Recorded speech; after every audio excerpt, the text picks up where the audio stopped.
नवीन वर्षाची सुरुवात कशी करायची? याचे प्रत्येकाचे काही विचार आहेत, काही संकल्प आहेत.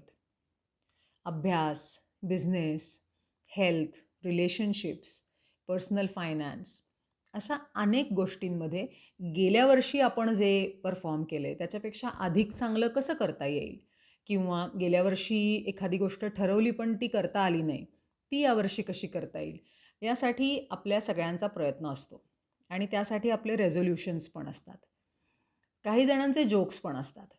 म्हणजे चला 1 तारीख आली, एक दिवस जिमला जाऊन जिमची मेंबरशिप वाया घालवण्याचा दिवस आला वगैरे अशा प्रकारचे जोक्स पण येतात. पण आपल्याला जर काही बेटर करायचं असेल ना, म्हणजे बेटर म्हणजे कोणाच्या याच्यापेक्षा त्याच्यापेक्षा बेटर नाही. मी काल जे केलं होतं किंवा मी गेल्या वर्षी जे केलं होतं, त्याच्याहून मला थोडं काहीतरी चांगलं करायचं असेल, तर काय केलं पाहिजे? पहिली गोष्ट, हे असे जे जोक्स असतात ना किंवा चांगलं काहीतरी ठरवणाऱ्यांची खिल्ली उडवणारे जे गोष्टी असतात, त्याकडे पहिली गोष्ट म्हणजे इग्नोर करायचं. पूर्ण दुर्लक्ष करायचं. आणि मग स्वतःमध्ये काही चांगला बदल घडवायचा असेल, तर काय करायचं? हे आपण आज बघतोय. Under commit and over deliver म्हणजे काय? हे एका MBA कॉलेजमध्ये काही वर्षापूर्वी मी शिकवत असताना मला एका वेगळ्या कॉन्टेक्स्टमध्ये ते रिलेट झालं. झालं असं, माझे आजोबा नेहमी सांगायचे वडिलांना, एकतर कोणाला शब्द द्यायचा नाही आणि जर दिलाच, तर काय वाटेल ते झालं तरी तो पडू द्यायचा नाही. म्हणजे काहीही झालं तरी मग मात्र तो शब्द पाळायचा. आणि माझ्या लक्षात आलं की हे मॅनेजमेंट प्रिन्सिपल म्हणजे तरी काय आहे? अर्थ तोच आहे. अंडर प्रॉमिस म्हणजे शक्यतो प्रॉमिस करू नका. करायची वेळ आली तर कमी करा. कमी करा म्हणजे काय? उदाहरणार्थ, समजा एखादं काम करायला मला 4 दिवस वेळ लागणार आहे. पण मी सांगताना 1 आठवडा सांगितला आहे.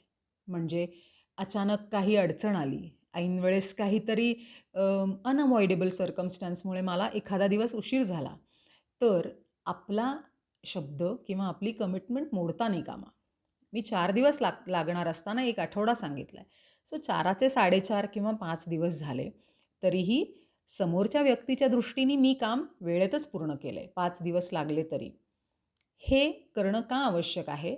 तर आपल्या कामावर पुढच्या माणसाचं काम पण अवलंबून असतं ना. जेव्हा आपण वर्कप्लेसमध्ये काम करतो, तेव्हा मी समोरच्या व्यक्तीला एक कमिटमेंट दिलेली असते. त्याच्या बेसिसवर त्याची पुढे कमिटमेंट असते. त्यामुळे आपण ही काळजी घेतली पाहिजे, की काही अडचण आली छोटी-मोठी, तर तीसुद्धा ॲकोमोडेट करून मला दिलेल्या वेळेत काम करता आलं पाहिजे. That's the meaning of this principle. हा अर्थ आहे या प्रिन्सिपलचा. आणखी एक गोष्ट, हे करत असताना ना आपल्याला आणखी अधिकचं काही एक्स्ट्रा करता येईल का? म्हणजे आपली जी ड्युटी आहे किंवा आपली जी कमिटमेंट आहे, आपण जे काम करणं अपेक्षित आहे ते तर आपल्याला करायचंच आहे. पण त्यापेक्षा अधिक काही करता येईल का? हेही आपल्याला बघायचं आहे. पण सुरुवात आपण सोप्या गोष्टीपासून अशी करू शकतो, की जे आहे त्याच्यापेक्षा थोडं कमीच सांगा आणि मग करताना मात्र जास्त करण्याचा प्रयत्न करा. हा त्याचा अर्थ आहे. याने काय होतं, रिलायबिलिटी म्हणजे विश्वासार्हता वाढते आपली. कोणाच्या नजरेत? आपल्या आजूबाजूच्या लोकांच्या, आपल्या ऑफिसमधल्या लोकांच्या, घरच्या लोकांच्या? हो, या लोकांच्या तर नक्कीच. पण आपल्या स्वतःच्या नजरेत सुद्धा. काय होतं ना, आपण स्वतःला सुद्धा जेव्हा प्रॉमिस करतो किंवा कमिट करतो, एखादी उदाहरणार्थ अगदी एखादी साधी गोष्ट. मी समजा असं म्हणलं, की मी उद्यापासून रोज पहाटे उठून 1 तास व्यायाम करीन. असं जर मी म्हणलं आणि मला सवय नसेल पहाटे उठून व्यायाम करायची, तर chances are I may not. म्हणजे हे माझा ठरवलेला संकल्प मोडण्याचे खूप दाट चान्सेस येऊ शकतात. कारण मला सवय नसेल, तर सवय लागायलाच काही दिवस लागतील, बरोबर? पण ठरवतानाच मी त्याच्याऐवजी थोडंसं कमी ठरवलं. म्हणजे अं, रोज पहाटे 1 तास ह्याच्याऐवजी जर मी असं म्हणलं, रोज कमीत कमी 15 मिनिटं मी व्यायाम करेन. 15 मिनिटं सहज शक्य आहे, बरोबर? दुसरी गोष्ट, मला खरं तर करायचा आहे पाऊण तास. पण मी म्हणलंय कमीत कमी 15 मिनिटं. म्हणजे मला जेव्हा शक्य आहे तेव्हा मी नक्कीच अर्धा किंवा पाऊण तास करेन. पण ज्या दिवशी मला अजिबात वेळ नाही आहे, त्या दिवशी मी कमीत कमी 15 दिवस करेन. सो ती गोष्ट माझी टिक झालेली असेल. याने काय होतं, स्वतःच्याच मनात आपली विश्वासार्हता वाढते आणि आपला स्वतःवरचा विश्वास वाढतो. सिमिलरली इतरांना सुद्धा कमिटमेंट दिल्यावर आपण जेव्हा ती पाळतो, कमीच कमिटमेंट दिलेली असल्यामुळे ती आपण पाळतो, तेव्हा आपल्याबद्दल विश्वासार्हता किंवा रिलायबिलिटी निर्माण होते. They think you are reliable. हा विश्वासार्ह माणूस आहे बरं का, असं त्यांचं आपल्याबद्दल मत होतं. त्यामुळे आपण ही एक गोष्ट करायला सुरुवात करूया. बऱ्याचदा काय होतं, आपण जेवढा वेळ लागणार आहे ना, तेवढाच सांगतो. म्हणजे 4 दिवस लागणार असेल तर 4 दिवसच सांगतो किंवा काही वेळेस तर आपण उत्साहात हां, हां, मी 2 दिवसात करून देईन, असं सुद्धा म्हणतो. मग नंतर सगळेच जण अडचणीत येतात. तो समोरचा माणूससुद्धा आणि आपण सुद्धा.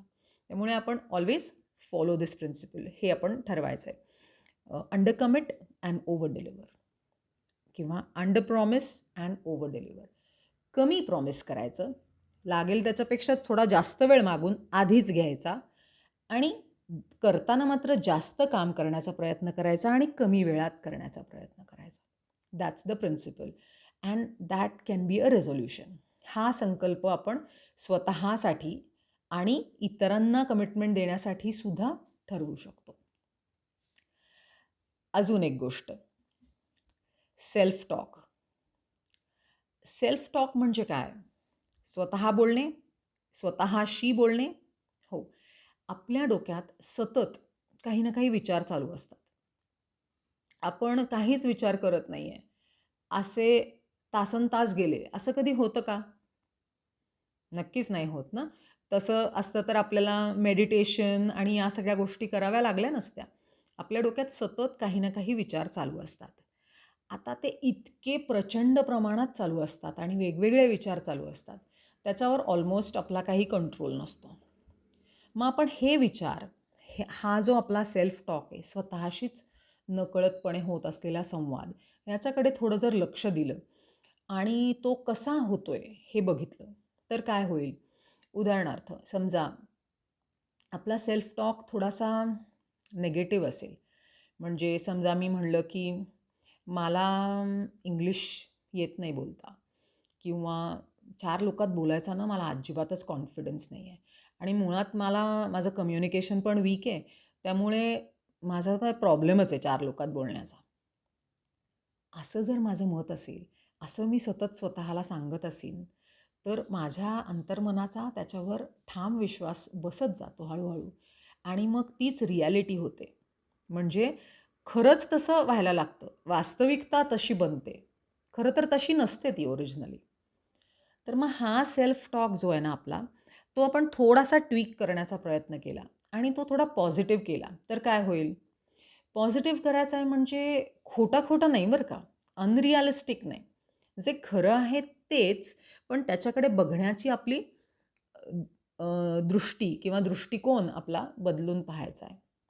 उदाहरणार्थ, याच सिच्युएशनमध्ये समजा मी असं म्हणलं, माझ्या असं लक्षात आलं आहे की मी 4 लोकांमध्ये कॉन्फिडेंटली बोलू शकत नाही. त्यामुळे मी या गोष्टीवर काम करायचं ठरवलं आहे किंवा ही गोष्ट सुधारायचं मी ठरवलं आहे. असं जर आपण म्हणलं, तर सिच्युएशन तीच आहे, पण आपला बघण्याचा दृष्टिकोन बदलला. किंवा मला लक्षात आलं आहे की मी माझं कम्युनिकेशन सुधारायला पाहिजे, म्हणून मी त्याच्यावर काम करायला सुरुवात केली आहे आणि खरंच केली असेल सुरुवात, तर याने काय होईल? आपला आपोआप त्याच्याकडे बघण्याचा दृष्टिकोन वाढेल आणि दृष्टिकोन बदलेल आणि मग आपण ऑलरेडी त्या प्रोसेसमध्ये सुरुवात केलेली आहे आपण, असं होईल. त्यामुळे अशा प्रकारे आपण हा सेल्फ टॉक आपला बदलायचा प्रयत्न करायचा आहे. या प्रकारच्या पॉझिटिव्ह सेल्फ टॉकनी आपल्यामध्ये क्लॅरिटी, विचारांची क्लॅरिटी येत जाते. त्यामुळे हळूहळू काय होतं, आपला स्ट्रेस किंवा ताण कमी होत जातो आणि यातूनच हळूहळू आपला आत्मसन्मान वाढतो. आत्मसन्मान म्हणजे सेल्फ रिस्पेक्ट, सेल्फ एस्टीम आपला वाढत जातो. तर अशा पद्धतीने आपण सेल्फ टॉक आपला ट्वीक करायचा आहे. आणि खरं तर हा खूप मोठा विषय आहे, पण आपण थोडक्यात पाहतोय. अजून एक छोटंसं एक्झाम्पल याचंच. एखादा शब्द आपण वापरत असतो. म्हणजे उदाहरणार्थ, त्या निलेशचा ना काहीतरी प्रॉब्लेम झाला आहे. त्याच्या फ्लॅटचा काहीतरी प्रॉब्लेम झाला आहे. असं आपण म्हणतो बघा. तर समजा आपण असं ठरवलं, की एखादा शब्द, उदाहरणार्थ प्रॉब्लेम, हा आपल्याला रिप्लेस करायचा आहे कशाने तरी. तर आपण ह्याच्याऐवजी काय बरं म्हणू शकू? समजा मी असं म्हणलं, निलेशच्या ना फ्लॅटची एक सिच्युएशन झाली आहे. असं झालं आहे की, आणि मग पुढे काय आहे ते सांगितलं. तर काय होईल? किंवा माझं बँक लोन खरं तर गेल्या आठवड्यातच डिस्बर्स होणार होतं, पण त्याचा काहीतरी प्रॉब्लेम झाला आहे.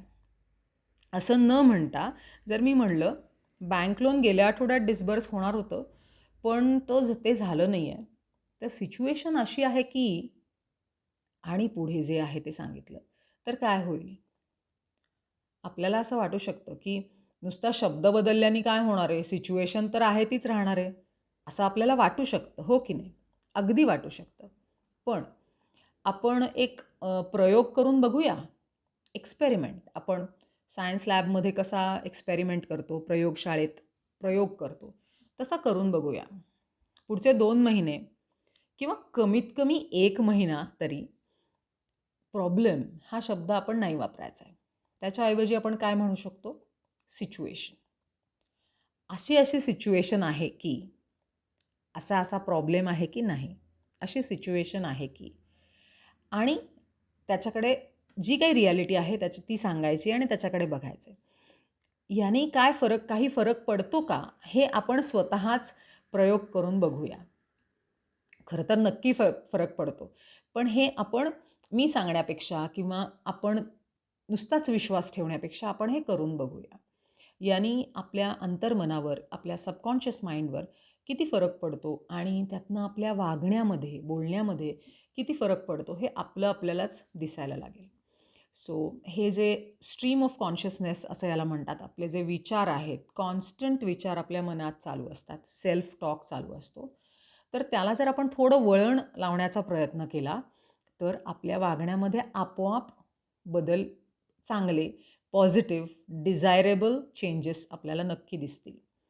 हे आपण करून बघूया नवीन वर्षात. आणि जर आपल्याला फरक चांगला, पॉझिटिव्ह फरक दिसला, तर जरूर शेअर करूया. With these guidelines and these soft skills for this new year, this is Deepa signing off.